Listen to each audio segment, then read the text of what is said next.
أنا بيدي منصورها دنيا إيجا هوي مركي دوش قالوا أنا ضبطو غباني كل كعاي دارينا أنا بالحماه نغوني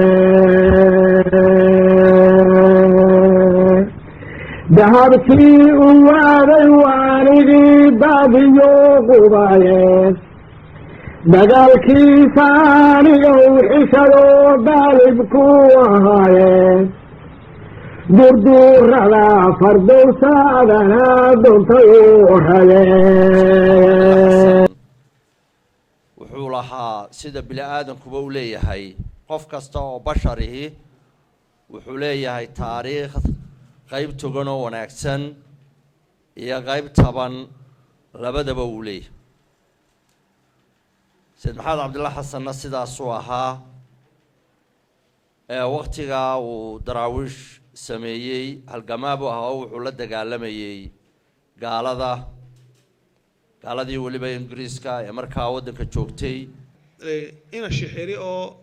kii maamulo inoo sheegay ina shixiri wasiir khaarijiyihi ahaaba ayay isku gariifeeno markaasuu ina Cabdulla Xasan yiri ina shixiri daraawish waan ka saara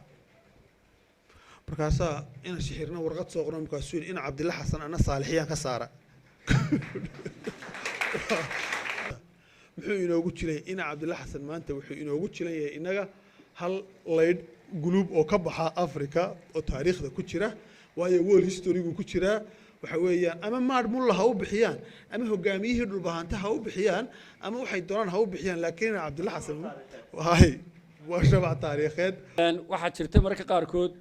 dadka uu tijaabin jiray bal aqligooda iyo IQ-gooda iyo bal sida wax u fahmayaan laba nin baa u yimid markaas ay ku dhahan sayid waxaan doonaynaa ciidamada aad qorto wuxuu ku yiri intuu laba nin ku daray buu ku yiri nin waliba waxaan ka doonayay inuu walaalkii xabad ku soo dhufto dadna way israaceen labadii ninna waa la kaxeeyay laba qorina waa loo dhiibay mid baa sidoo sii socday intuu qorigii cabeeyay uu baadilka ka saaray walaalkii ku geylaamiyo nafta kaga saaray kii kalena intuu ka soo saaray magasiinkii sida tabaashiirta intuu soo qaado saa ugu dhuftay dadna waxay ku ilaahdeen waxaan doonaynaa inaad qorto ciidanka waxay ahaayeen dad halgamayaala oo diiday dawladda Ingiriiska iyo gumaysigeedii iyo Talyaanigii iyo Amxaaradii kaliya kuma eekayn dagaalkoodu iyo loolanka kula jireen gumaystayaasha Ingiriiska qura kuma eekayn xabashi bay la dagaalamayeen Talyaani bay la dagaalamayeen ilaa balad weyn ka dagaalamayeen ilaa iyo waxay ka dagaalamayeen jigjigiyo meelo badan oo ka shisheeya dhulka Soomaalidu degto niman u kala qoqoban yihiin ma yahay hadii ay daraawiish dawlad noqon lahayd ay ku guuleysan lahayd in Soomaaliya dawlad noqdaan waxaan aaminsanahay laga yaabaa inay madhabtii carab watay iyo saalixyadii iyo la daba fadhiisto laakiin dawlad dadka Soomaalida ka timina u dhalan lahayd oo aanay ahayn dawladihii la sameeyay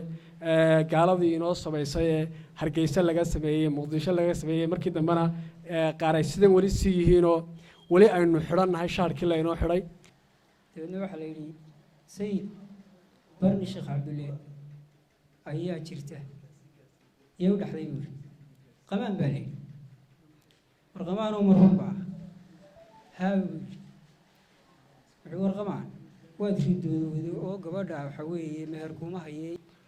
dadku waa kala duwan yahay anigu dadkii daraawish caa'iladii baan ahay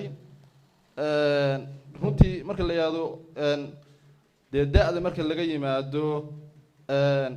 aniga waxay soo korisay intii soo leegisay Khadiija Ismaaciil Mire oo aabahay dhashay aniga baan ku soo garaasaday oo soo weynaysay oo 2010kii waqti ku dhow dhimatay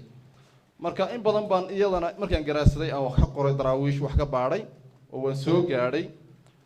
dad kalena runtii familka waa jiraan daraawish marka sidaas waxaan aaminsanahay inaan daraawish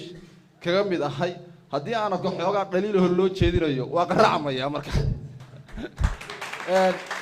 waxaan aaminsanahay inaan ka mid ahay oo aan qayb ka mid ahay badnaan u galay beer dhigaa ka mid ahay cagar weynaa ka mid ahaa jidbaala ka mid ahaa inta marka laga yimaado daraawiishtu waxay ahayd ilaa 4 ciidan oo kala qaybsan qayb waxay ahayd qayb loo dhisay khusuusi oo khusuusida madaxda u badnayd oo ciidamadii madaxda ayaa ku jira madaxdii iyo leadership ka mid ahaa ciidan baa jiray loo jiray maara weyne